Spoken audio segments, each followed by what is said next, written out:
스님 감사합니다. 예, 감사합니다. 예. 반갑습니다. 예. 안녕하십니까. 한국종교협의회와 종교신문이 함께 진행하는 종교인 인터뷰의 문상필입니다. 한국 사회의 중요한 지도자와 특별히 종교인, 종교 지도자들 찾아뵙고 이야기 나누는 이 시간, 오늘은 특별히 전라북도 정읍시 내장산에 위치하고 있는 내장사의 우리 큰 스님이신 대우 스님을 찾아뵙고 이야기 나누는 시간 갖게 되었습니다. 큰 스님, 오늘 이렇게 귀한 시간 내주셔서 감사드립니다. 예, 어려운 걸음 해주셔서 예. 감사합니다. 예, 반갑습니다. 대한불교 조계종의 종사이시고 또 내장사의 회주이신 우리 큰 스님을 찾아뵙게 되었는데요.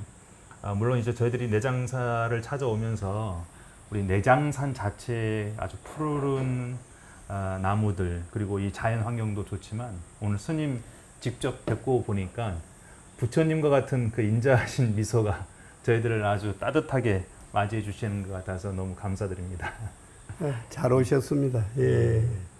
큰 스님, 이 내장산 이 아름다운 곳에 어떻게 이렇게 내장사가 사찰로서 자리 잡게 되었을까? 사실 잘 모르시는 분들도 있기 때문에 우리 내장사의 어떤 역사적 배경, 역사, 그 내용에 대해서 잠시 말씀해 주시면서 오늘 인터뷰를 함께 시청하고 계신 우리 구독자분들에게 인사 한 말씀 부탁드리겠습니다. 예, 감사합니다. 이렇게 어려운 걸음 해주셔서 너무 감사합니다.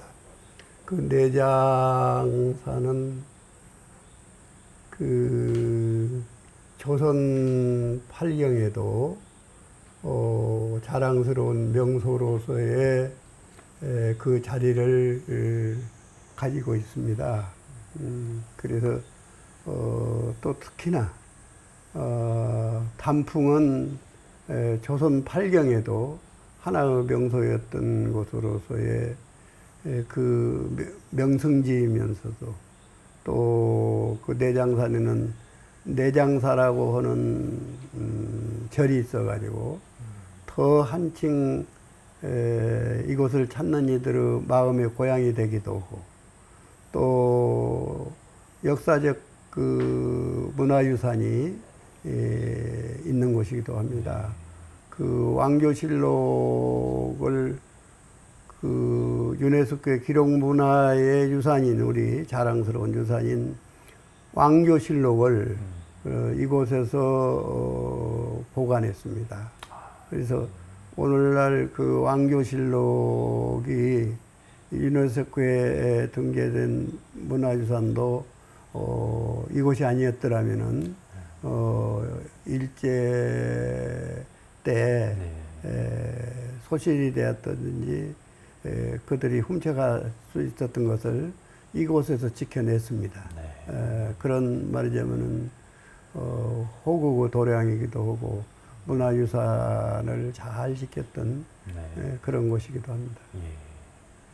천년고찰이라고 하는 그 역사만큼 우리 내장사가 갖고 있는 내용들은 참 많이 있을 것 같습니다. 예, 그래서 내장사는 1480년 전에 백제 무왕 때 영은조사가 최초로 창건을 하셨습니다. 그 이후에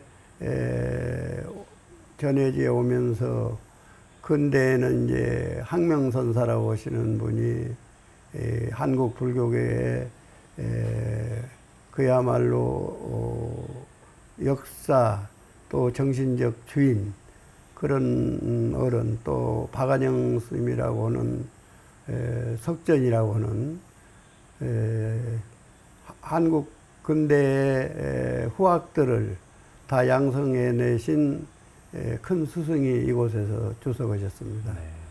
그런 그 자랑스러운 내장사이기도 합니다.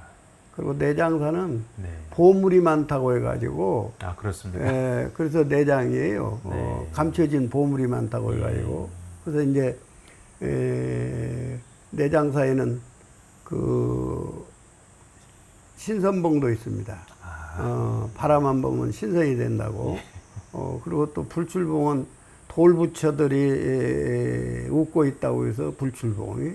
근데 또 금선계곡에는 소녀들이 다리 세드라까지 선녀탕에서 목욕하고 갔다고 하는 선녀탕도 있고, 네.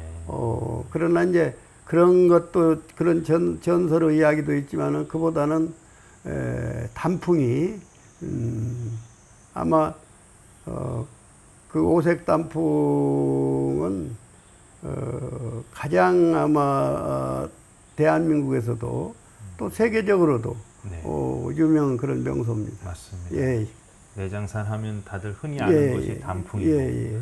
그 시기에는 참 많은 사람들이 이곳에 또 찾아오는 것으로 알고 있습니다. 그 가을 단풍 때는 예. 한 달 사이에 한 1200만 명, 이야. 이렇게, 그, 찾아오고 있습니다. 예. 자연히 또 불자 되시는 분들께서도 많이 오시겠습니다. 아, 그러면요. 기도를 위해서. 뭐, 불자뿐만이 아니라 일반, 인들도, 가을이면 참, 그, 뭐랄까, 저수지 밑에서부터서, 길이 막힐 정도로, 하루에도 몇만 명씩 오시니까, 그 참, 초청장도 안 보내고, 오라고 하지도 안 했는데도, 그렇게들 이곳을 찾고 있습니다. 예. 단풍 소식이 초청장이네요. 야, 그렇습니다. 예. 제가 알기로는 스님께서는 1959년 예. 출가하셔서 불문에 이제 드셨는데 그 굉장히 오래전 이 불가에 입문을 하셨고 그 사이에 정말 많은 시기를 거치시면서 조기에 좀 총무원에도 계셨고 방송국에도 계셨고 승가 대학에도 계시면서 이 길을 걸어 오셨는데 처음 어떻게 이렇게 출가하시게 되셨는지 그 동기 예. 그리고 지금까지 어느 절에서 수행을 하시면서 생활에 오셨는지 저희들 좀 궁금합니다.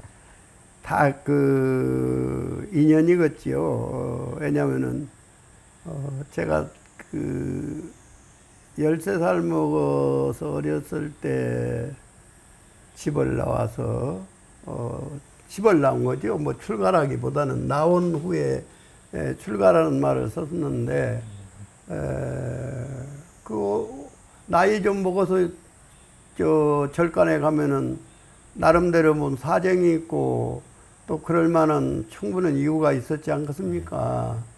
그러나 저에게는 어린 나이였기 때문에 특별히 무슨 큰 어떤 사연이나 동기가 있었던 것은 아니에요. 다 모두 이제 그때 제가 중학교 입학한 후에 얼마 안 되어 가지고 수업 시간에 선생님으로부터서 연자제라는 말을 들었어요. 지금은 연자제라는 게 폐지되고 없습니다만은 제가 어렸을 때만 해도 그게 뭐냐고 그랬더니 너는 나중에 알면 된다고 그래서 궁금해가지고 나중에 제가 집에 와서도 묻고 또 다시 가서 학교 가서 묻고 그런 후에 아 그렇다면 나는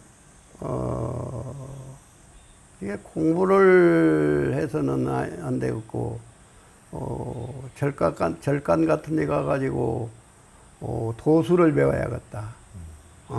그래서 도력으로 무엇인가를 해내지 않으면 안 되겠다. 어린 마음에. 그래서 내가 출가를 했기 때문에 누구한테 내가 그래서 그런 마음을 가지고 출가를 했노라. 이렇게 딱히 이야기하기가 그랬어요. 그래서 누가 물으면은 잊어버렸다고. 출가 언제 했냐고 하면 그것도 잊어버렸고 왜 했는가도 모르고 그냥 지금까지 절간에 산다고 이랬는데 그 인연이겠지만은 저는 항상 인연이라는 말을 소중히 했습니다만은 이제 동기를 말씀한다면은 그런 관계 때문에 출가의 동기가 되었다고 말씀을 드리겠습니다. 어린 나이에 그렇게 출가를 하셔서 불문에 드셨습니다. 예. 그래서 절집에서는 그걸 동진 출가라고 합니다.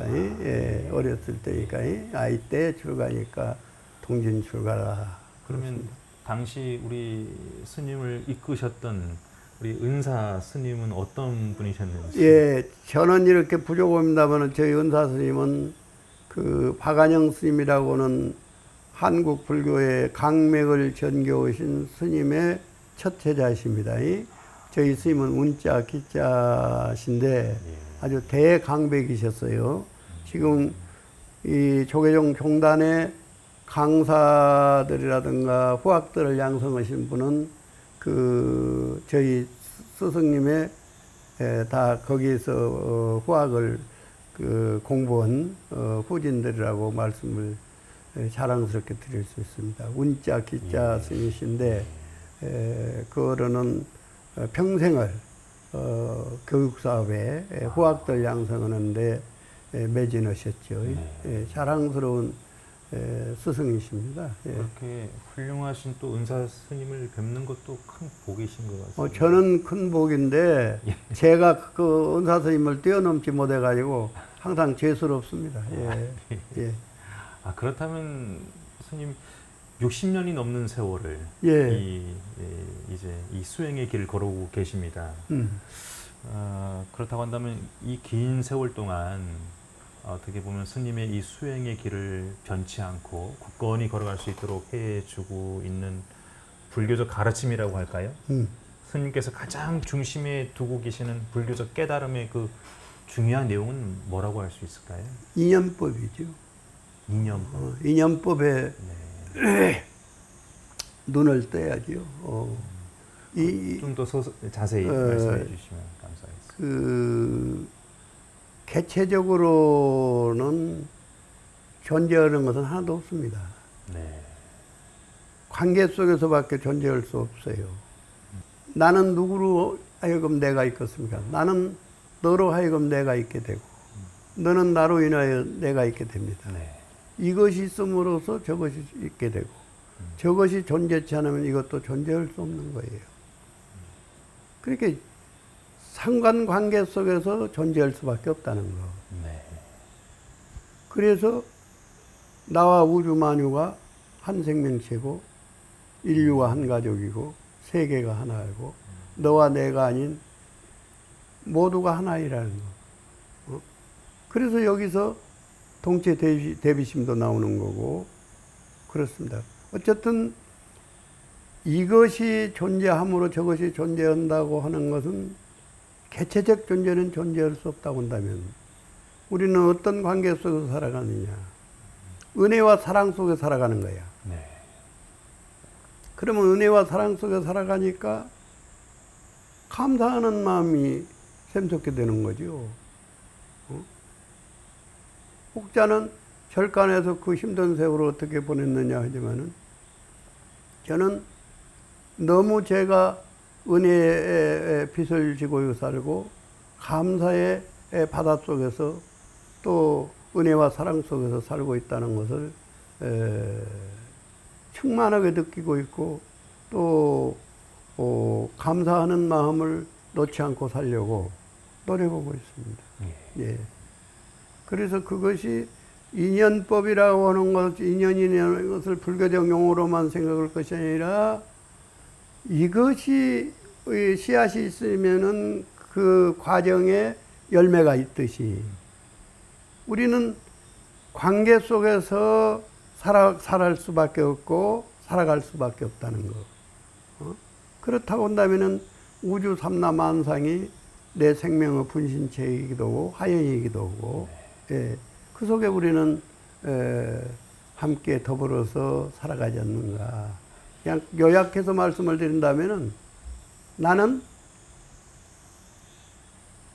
네가 있기 때문에 내가 존재할 수 있다는 거. 그렇다고 한다면은 고마움과 감사 아닌 것이 없지 않겠는가. 이런 가르침을 저는 평소에 생각하고 또 그 가르침에 항상 그런 가르침을 만났다는 것에 대한 감사한 마음을 놓지 않고 있습니다. 지금 굉장히 중요한 불교의 한 가르침을 말씀해 주신 것 같습니다. 앞서 스님께서는 인연법에 대해서 말씀을 자세히 주셨습니다. 이제 거기에 대한 더 구체적인 어떤 가르침을 들어가면 깨달음이 있을 수 있겠지만 예. 지금 제가 문득 드는 생각은 그 이념법의 관점에서 우리 한국 사회에 여러 종교들이 있지 않습니까? 예.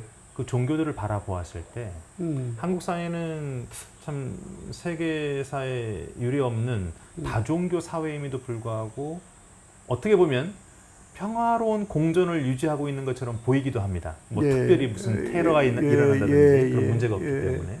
근데 거기서 한 발자국 더 나아가서 좀 욕심을 부린다면 이 다양한 종교들이 좀 더 활발하게 교류하고 만나고 뭔가 하나가 될 수 있는 공통의 장이 있다고 한다면 예. 더 큰 시너지를 우리 한국 사회가 만들어낼 수 있을 텐데 그렇습니다. 예. 제가 볼 때는 아직 그 단계는 우리 한국 사회가 아니라고 좀 보거든요. 아, 예, 예. 그러니까 이념법에 있어서도 예. 상대방의 존재를 단순히 인정하는 차원이 아니라 예. 상대방과 어떻게 하면 더 하나가 되기 위해서 노력할까 어.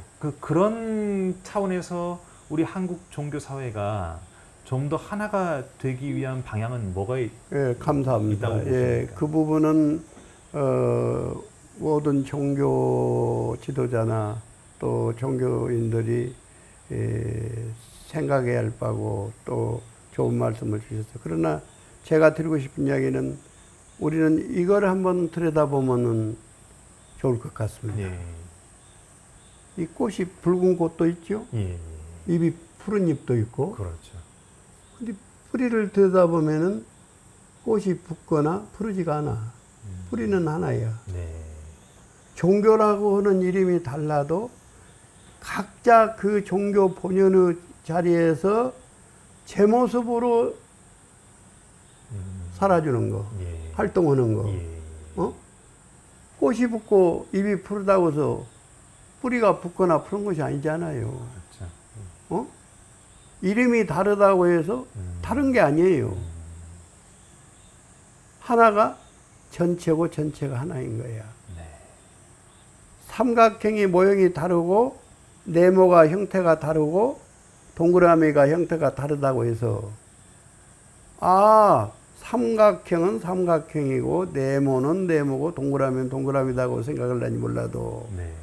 만약에 삼각형이 커버리면은 동그라미도 네모도 그 안에 다 포용돼요. 네. 만약에 동그라미가 커버리면은 네모고 삼각형이고 다 들어가고 그렇죠. 네모가 크면은 거기에 삼각형이고 동그라미고 다 들어가지 않습니까? 어? 그러니까 마음문 하나만 열어버리면은 어디 가서 네가 있고 내가 있고 가정연합이 어디가 있고 불교가 어디가 있고 그렇습니까? 예? 다 우리는 우주 삼라만상이 하나이듯이 티끌 속에 우주가 있듯이 예? 티끌이 우주를 다 담고 있듯이 예? 그 속에 다 섭수되어 있고 다 담고 있다. 네. 모양이 다르고 형태가 다르지만은 각기 다른 것이 아니다. 우리는 다른 종교라고는 이름으로 영혼을 구제하고 마음을 정화시키는 방법론이나 가르침이 각기 다르다 하더라도 또 대상이 다르다 하더라도 본질적으로는 다르지 않다. 네. 그래서 그 위치에서 해나가면은 네. 그것이 바로 종교화해요 또 일치로 가는 길이다. 네. 이렇게 말씀드릴 수 있네요. 예. 정말 중요한 가르침을 오늘 말씀해 주고 계시는데 하나가 전체이고 또 전체가 하나이다. 저는 그 말씀이 딱 이 마음속에 다가오면서 박히는 것 같습니다. 그렇습니다. 예. 그것을 이제 너는 너고 나는 나인데 뭔 소리를 하고 있냐 이렇게 말하면은 할 말은 없어요. 그러나 그렇지가 않습니다. 예. 스님, 제가 조금 화두를 좀 바꿔서 아무래도 현실적으로 우리가 무시할 수 없는 종교와 정치의 관계에 대해서 한 말씀 얻고자 합니다. 그렇죠. 예. 종교는 어머니 같은 것이고 정치는 아버지 같은 거예요. 그렇게 봐야 해요. 예, 그러면요. 아버지와 어머니가 예. 화합해서 잘하면 예. 가정 식구들이 편안하고 예. 가정에 행복이 있지 않겠습니까? 종교는 정신적인 거, 도덕적인 거, 문화적인 거, 이런 것에 눈을 떼야죠. 네. 또 그 부분에 대해서 봉사해야죠. 정치는 어떻게 해야겠어요? 법이라든지 지키는 거라든지 또 경제라든지 이런 것들을 살림살이라든지 이런 것들을 잘해서 가정도 행복하게 해야지만은 사회도 나라도 행복하게 만드는데 정치가 해야 되지 않겠습니까? 네. 정치와 종교는 어머니와 아버지 같은 관계에서 그들이 그 위치에서 부끄럽지 않게 네. 그 일을 하게 되면은 어떻게 되겠어요? 정치도 잘 되고 종교도 잘 되더라 이 말씀이. 네. 그렇게 본다고 했을 때 예, 현재 예. 우리나라는 이 한반도가 분단돼 있습니다. 예, 그리고 오랜 기간 분단 이후 통일이라고 하는 염원을 우리나라 국민들은 마음속에 다들 가지고 있었고, 하지만 최근에 들어서는 또 세대의 변화에 따라서 최근에 우리 젊은이들은 통일에 대한 필요성에 대해서 그닥 그렇게 심각하게 받아들이고 있지 않는 상황에서 이 통일이라고 하는 하나의 민족적인 과제를 위해서는 이 정치인들의 역할이 분명히 필요하거든요. 거기에 더해서 우리 종교인들이 남북 통일에 대한 어떤 그 비전이라고 할까요? 그 이상과 꿈을 위해서 우리 종교가 어떤 역할을 해야 될지, 남북 통일관에 대한 우리 스님의 말씀을 듣고 싶습니다.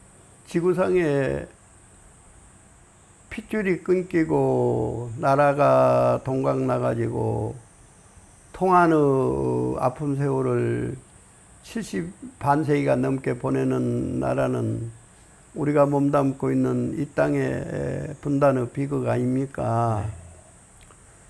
책임은, 통일의 책임은 우리에게 있습니다마는 우리가 지금 현실적으로 안고 있는 그 분단의 비극은 우리에게 있지만은 그것을 갈라놓은, 무슨 특권으로 갈라놓았는지는 모르겠습니다만은 어쨌든 반세기가 넘기 이전에 남과 북으로 갈라져 있는데, 그런 주변 국가가 안고 있는 여러 가지 역학의 구도적인 것도 우리의 통일을, 혹자는 우리의 의지가 없었다고 말하는지 몰라도 그들의 이해관계에 얽힌 것도 우리가 부인할 수 없는 현실 아닙니까?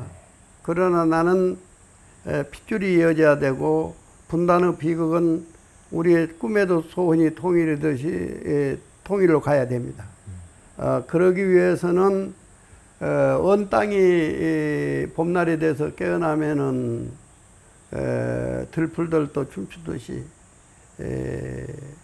설사 그것이 통일의 전부는 아닐지는 몰라도 민족이라는 이름, 또 민족이 하나 돼야 된다는 염원, 이 노력은 놓쳐서는 안 된다고 저는 봐요. 네. 그러니까 아까 말씀대로 젊은 세대들이라든가 이해관계가 상충되고 분단의 비극을 아직은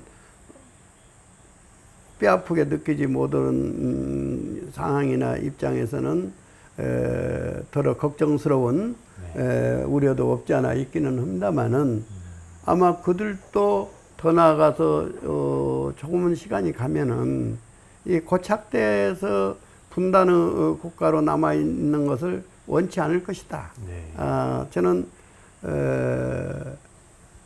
통일의 책임을 가져야 할 사람은 우리지만은 이 주변 국가들의 어떤 이해관계에 얽힌 거, 이런 부분도 정치 지도자라든지 또 인연이 닿으면은 종교 지도자들도 네. 그 물꼬를 트는 데 있어서 우리가 힘을 모아야 되지 않겠는가. 네. 그래서 하루빨리 민족의 비원인 그 통일이 이루어졌으면 하는 마음을 염원드립니다. 오늘 이렇게 내장사를 찾아와서 우리 스님께서 내려주신 차를 제가 직접 마셔보니까 예. 이 아름다운 환경과 이 맛있는 차와 함께 제가 또 자연스럽게 이 질문을 드릴 수밖에 없는데 예. 시에 대해서 제가 예. 참 우리 스님 뵈면 여쭤보고 싶은 것이 있었습니다. 아, 스님께서는 예. 시를 쓰는 승려 시인으로 널리 알려져 있습니다. 부끄럽습니다. 예. 지난 1971년 아마 발족된 걸로 알고 있는데요. 승려 시인회. 예, 예. 이 단체가 발족되어서 최근에는 또 5월에 예. 9집에 또 시집이 발간된 것으로 예. 알고 있습니다. 스님께서 또 이 단체에 소속되셔서 아주 정말 활발하게 활동하고 계신 것으로 알고 있는데요. 처음에 어떻게 이렇게 시를 쓰게 되셨고 예. 그렇게 시를 쓰는 것과 우리 불교의 가르침과의 이 관계를 어떻게 보고 계시는지 한번. 저는 이제 시를 쓴다기보다도 지금도 공부하는 중에 있습니다. 공부하고 있는데 산에 사는 그 자체가 시인 것 같습니다. 네. 산이 시고 시가 산이고 그런 것 같아요. 그 다음에 여러 가지 산빛, 물빛, 산사의 풍경 소리라든지 또 그 개울에 돌들의 그 소리라든지 이런 것들이 전부 시어고 또 특히나 부처님의 경전 가르침도 그 영혼의 양식을 주는 그 가르침들이 네. 저는 시가 아닌가. 거기에는 미치지는 못합니다만은 네.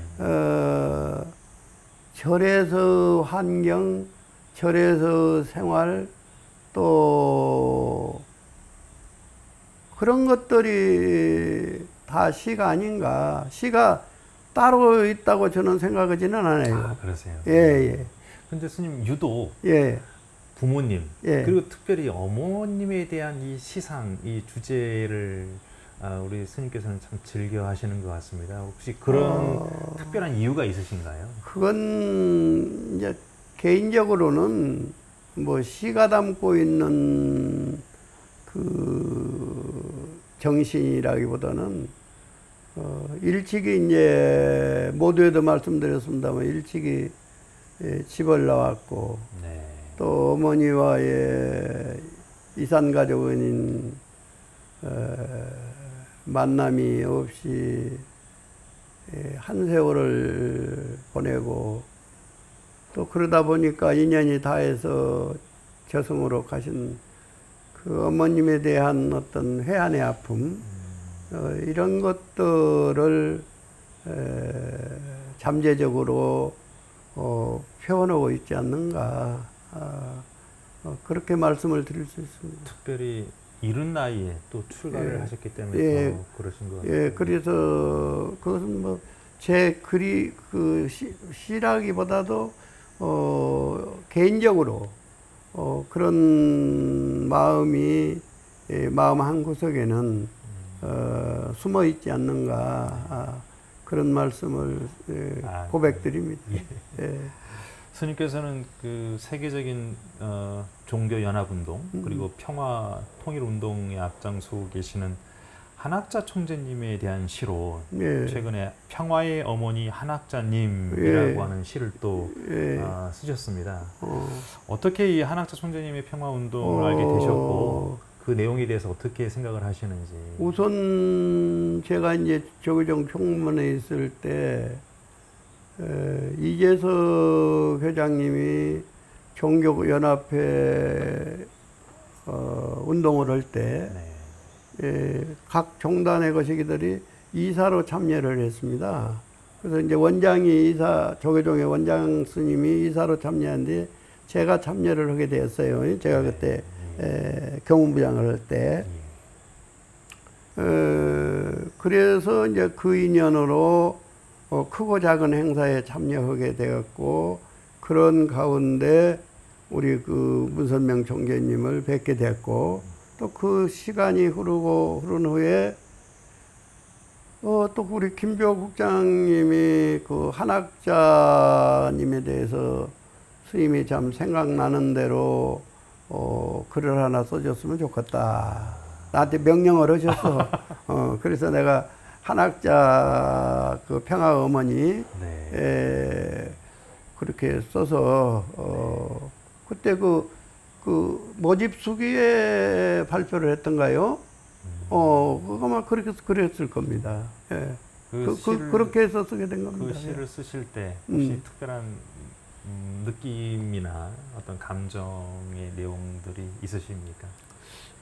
저는 아주 자랑스러웠어요. 왜냐하면은 그 문선명 총재님이 생존에 계실 때도 전 지구촌의 평화운동, 인류의 행복을 위한 운동이 이런 거를 하셨을 때는 그때는 이제 저는 뭐 평화 어머니 한학자님을 몰라 뵀죠. 네. 그 문선명 총재님과 그 똑같은 반열에서 어떻게 보면 더 나타내지 않고 일을 하셨을 수도 있을 텐데 그 이후에 여러 가지를 통해서 그 활동하신 것을 보면서 오직 인류 평화를 위해서 인류의 행복을 위해서 저렇게 눈물겹게 문선명 총재님이 못한 것까지도 다 하시려고 노력을 하는구나 해서 참 마음으로부터서 존경과 감사의 마음을 가졌지요. 그리고 또 하나 자랑스러운 것은 이 땅에 태어나서 대한민국 그 평화 어머니지만은 여성이면서도 그런 운동을 한다는 것이 얼마나 우리가 자랑스러운 일이고 또 조금 전에도 캄보디아? 네, 캄보디아 가가지고도 평화 운동을 하고 그 국민들에게 사랑을 심고 정신 의식 개혁을 위해서 노력하신다니까. 얼마나 자랑스럽고 얼마나 참 우리가 그런 일에 큰 격려와 박수를 보내야 됩니까? 선생님, 한국종교협의회라고 하는 이 종교 협의체는 지난 1965년도에 설립이 된 우리 한국 사회 안에서는 가장 오래된 협의 단체입니다. 그러나 지금 이 세월을 지나면서 많은 또 종교 단체들이 형성되었고 종교협의회가 추진해온 내용들은 꾸준히 지금 전개하고 있는 상황인데요. 종교 평화운동, 그리고 남북통일운동, 종교 간의 어떠한 만남과 연합운동, 이 내용들을 펼쳐나가면서 어떻게 하면 이러한 내용들이 더 알차게 결실 맺고 한국 사회를 더 건강하게 하고 또 갈등을 해소하고 또 남북통일을 이루어 나가는데 실질적인 기반이 될 수 있을까. 그러한 활동들로 더 발전하기 위해서 우리 종교협의회가 필요한 부분이 무엇이 있을지 우리 스님께서 귀한 고견의 말씀 한번 주시면 감사하겠습니다. 감사합니다. 그간에 우리 종교협의회 그 취지와 목적에 기여하기 위해서 역대 회장님들, 특히 이제는 고위 되신 이재석 회장님이 종교협의회가 나아가야 할 길에 대한 또 종교인들 간에 디딤돌로 큰 공을 쌓으신 어른이라고 저는 생각합니다. 아무튼 우리 후진들이 선배 종교인들께서 그 종교가 갖는 종교 본연의 목적을 위해서 해야 할 그 부분에 대해서 부끄럽지 않게 우리 후진들도 그 부분을 잘 개성해 나가도록 노력들 해야 되고 더더군다나 종교 계파를 초월해서 본래 종교인들이 기여해야 할 뜻을 혼자 하기 어려운 것을 각 종교가 집단으로 모이면은 더 크게 역사할 수 있다고 하는 큰 뜻에서 설립한 그 취지에 부응하기 위해서 모두가 마음을 하나로 합심해서 참여하고 발전을 위해서 노력들을 해나가야 되지 않겠는가 간곡히 말씀을 드립니다. 네, 감사합니다. 스님 오늘 장시간 이렇게 인터뷰에 응해 주셔서 정말 감사드리고요. 이제 날씨가 점점 무더워질 텐데 큰 스님께서도 건강 관리를 좀 잘하시고 감사합니다. 언제나 더 오래 이렇게 저희들이 자주 찾아뵙고 인사도 드리고 또 스님의 말씀을 들을 수 있으면 좋을 것 같습니다. 감사합니다. 오늘 인터뷰를 마무리하면서 우리 한국종교협의회 그리고 종교신문과 함께 이 인터뷰를 보고 계시는 많은 우리 구독자분들, 우리 초종교 운동에 함께하고 계신 분들을 위해서 마지막 인사 말씀 전해주시면 감사하겠습니다. 감사합니다. 소중한 시간 이렇게 함께 해주셨고 우리 모든 종교인들이 종교 본연의 목적에 부끄럽지 않는 주인공들이 되시고 무더운 날씨에 건강 들어오시고 웃음꽃 피어나는 희망의 날들이 되시기를 진심으로 기원드립니다. 감사합니다. 감사합니다. 스님 그렇다면 스님께서 직접 쓰신 평화의 어머니 한학자님이라고 하는 이 한 편의 시를 스님께서 직접 한번 낭송해 주시는 걸 저희들이 청해 좀 듣고 싶은데 가능할까요? 예, 감사합니다. 예, 감사합니다. 평화의 어머니 한학자 평화의 어머니 어머니가 이 땅에 오시면 인류 희망이요 우리의 축복입니다. 사랑 없는 세상에 사랑 주시려고 오신 어머니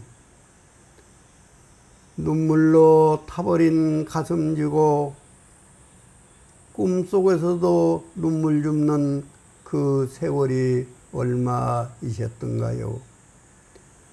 평화 없는 세상에 평화 주시려고 오신 어머니 아무에게도 말할 수 없는 아픔 누구에게도 보일 수 없는 눈물에 잠 못 드신 밤이 얼마이셨던가요? 눈물 없는 영혼에 눈물 주시려고 오신 어머니 눈물로 하늘 땅을 다 적신들 어찌 다 하오리까? 어머니 웃음이 사랑의 꽃보라라면 눈물은 영혼의 미소입니다. 어머니 당신이 우리의 사랑입니다. 어머니 당신이 우리의 희망입니다. 평화의 어머니 우주 어머니 눈물 나도록 고맙고 감사합니다. 사랑의 어머니 당신을 존경하고 사랑합니다. 감사합니다.